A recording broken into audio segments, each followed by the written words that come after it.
el pecado en sí, entonces es agradecido y se da cuenta la gran labor, el gran poder de Dios de darle la oportunidad de salvarlo a través del sacrificio que Él hizo en aquella cruz.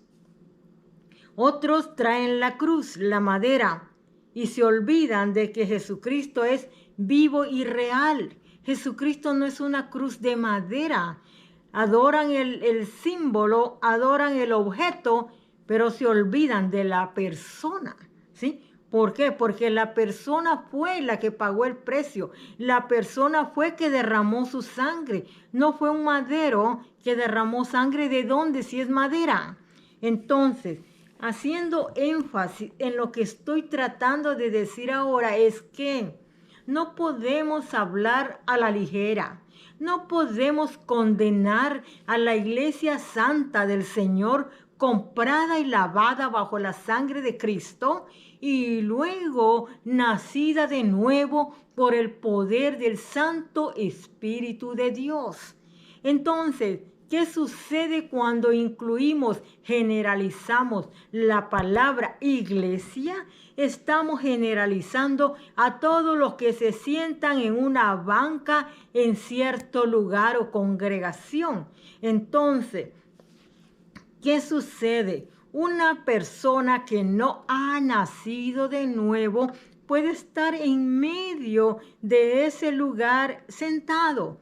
Pero si no ha tenido un toque real de Dios, si no ha tenido esa convicción, si no ha tenido esa entrega, si no ha tenido esa búsqueda, si no ha tenido ese interés, si no ha tenido esa motivación, si no ha tenido nada que lo haga acercarse al verdadero Dios, ahí va a estar sentado perdiendo su tiempo a la vez.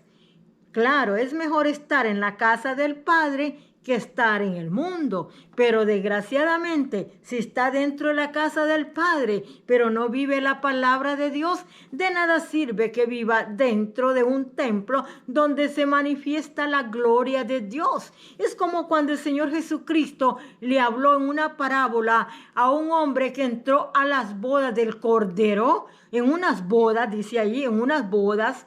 Entonces dice que apareció que estaba metido en las bodas y le dijo el Señor en la parábola: ¿qué haces aquí, amigo? ¿Quién te invitó? ¿Por qué entraste?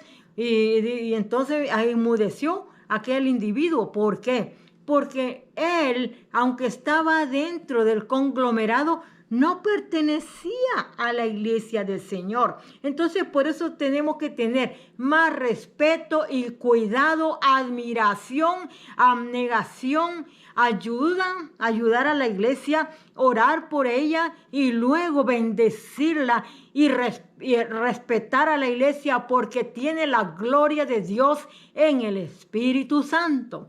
Entonces, ¿qué sucede? Hay dos tipos de personas que se pueden llamar iglesia, pero hay uno que da la diferencia del otro. Por ejemplo, está lo que ya le dije, personas sentadas ahí que no viven la palabra de Dios. Podemos decir en el término como habla el apóstol Pablo y como habla también el apóstol Pedro y aún el Señor Jesucristo, que dice la iglesia carnal. La iglesia carnal es la no nacida de nuevo. Nada más tiene la Biblia, nada más tiene los versos de la palabra, nada más conoce la escritura, pero es escritura muerta en su corazón porque no ha recibido la vida de Dios en el Espíritu Santo. Es igual que todas las religiones del mundo que solamente tienen la letra de lo que les enseñan ahí, pero nada más. Su vida sigue estando igual en delitos y pecados. ¿Por qué? Cuando entró el pecado en el ser humano es cuando quedó la persona esclava. Entonces, al ser esclavo no es libre. La libertad la da Dios a través de una verdadera convicción, conversión y nacer de nuevo. Porque cuando se acepta a Cristo verdaderamente, entonces hay un compungimiento de corazón. Y yo he visto gente que he orado por ellos, no botan ni una lágrima. Entonces yo sigo adelante, pero yo entiendo que no está pasando nada, porque si no hay un compungimiento, no hay un verdadero arrepentimiento. Por lo tanto, las personas pueden llegarse a quedar como vegetal sin haber experimentado el nacer de nuevo. Esto es la iglesia carnal, por decir así, pero me gustaría referirme a gente que si es carnal no puede llamarse iglesia. ¿Por qué? Porque el carnal es lo mismo que el hombre del mundo, que dice la palabra de Dios, la palabra gentil, gentilicio, del pueblo, gente pagana. Y aún cuando usted mira la historia de Roma, dice que los gentiles o gentilicios o plebeyos eran los artesanos, los agricultores, los que vendían mercancía.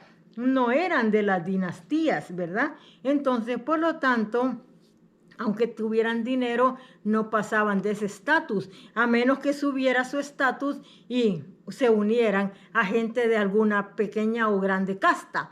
Entonces, ¿qué sucede aquí? Es lo mismo la iglesia del Señor.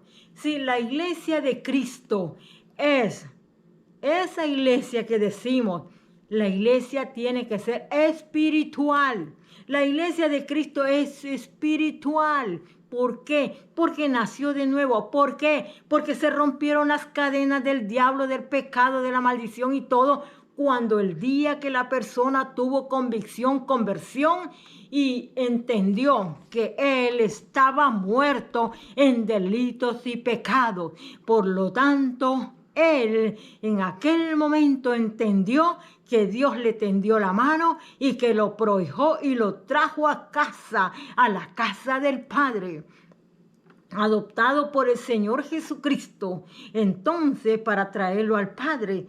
Ahora bien, entonces, si la iglesia carnal es la misma cizaña, ¿por qué entonces usted mira la diferencia entre estas personas? Estas personas no atienden a la voz de Dios. Estas personas se guían, se rigen por sus propia carnalidad, por su propio pensamiento, por su propia visión, como les dije la vez anterior, que cuando usted mira la escritura, dice la palabra de Dios, que todo lo que es carnal es animal, es diabólico, es anímico y está bajo maldición. Por lo tanto, dice que no es de Dios.